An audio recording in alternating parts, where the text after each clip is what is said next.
সঙ্গে জড়িত আছেন জি, জাসাস।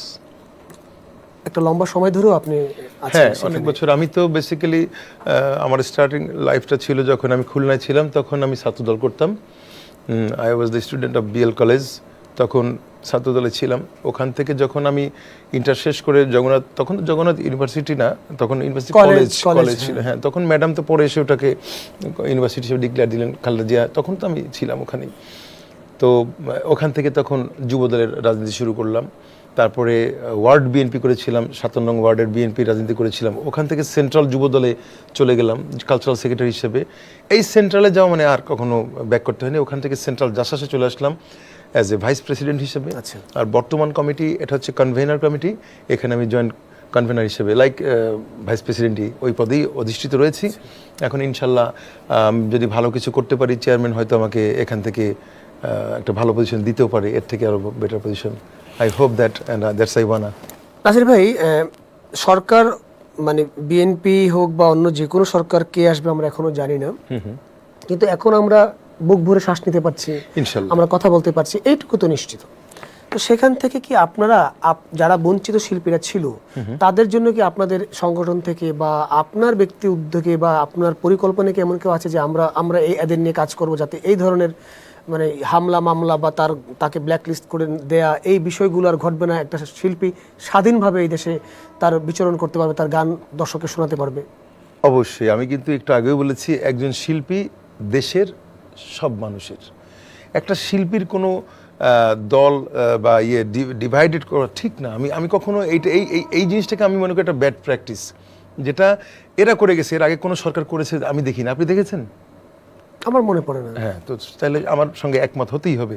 তো এই যে প্র্যাকটিসটা ওরা এস্টাবলিশ করে গেল 16 বছর, আমরা তো বিএনপি হচ্ছে একটা ফল কিন্তু একা খাওয়ার জন্য। বিএনপি এমন একটা সংগঠন যেটাকে এই ফলের ইয়েটা মানে সবাই মিলে খেতে চাই আমরা। তো যেহেতু একটা মানে অতি কষ্টের ফসল, একটা এই ফসলটাকে সবাইকে মিলেমিশে খেতে চাই আমরা কোনোদিন ওই প্র্যাকটিসে যাব না।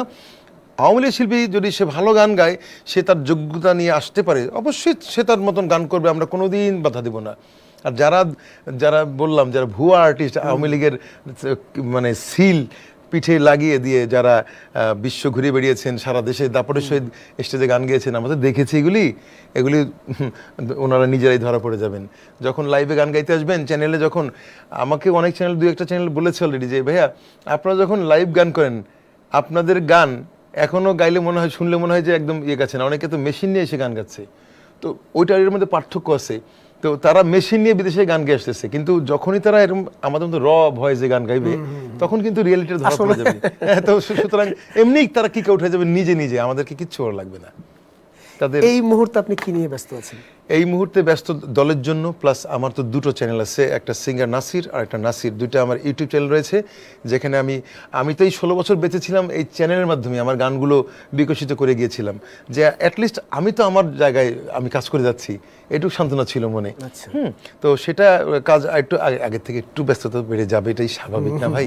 হ্যাঁ, তো এখন যেমন আপনারাও ডাকাটাকে শুরু করেন, যেমন আপনি জানেন আমি আজকেই আপনার এখানে আসার আগে আমি এসএ টিভিতে একটা করে এসেছি, এসে আপনার গাড়ি আমাকে নিয়ে এসেছি, আমি আবার এটা করে আজকে এরকম সপ্তাহে 2-3টা হয়তো থাকছেই, যেখানে আমি মাসে একটা পাইনি, বছরে 2-3টা হয়তো বা পেয়েছি, সেখানে আমি সপ্তাহে পাচ্ছি। তাই এটা ন্যাচারাল থিংস, এটাই স্বাভাবিক। তো ব্যস্ততা একটু বাড়ছে, কাজের প্রেশারও বেশি। আমি সম্প্রতি শীতের আগে আমি আরও 10-12টি গান মিউজিক ভিডিও করতে চলে যাব।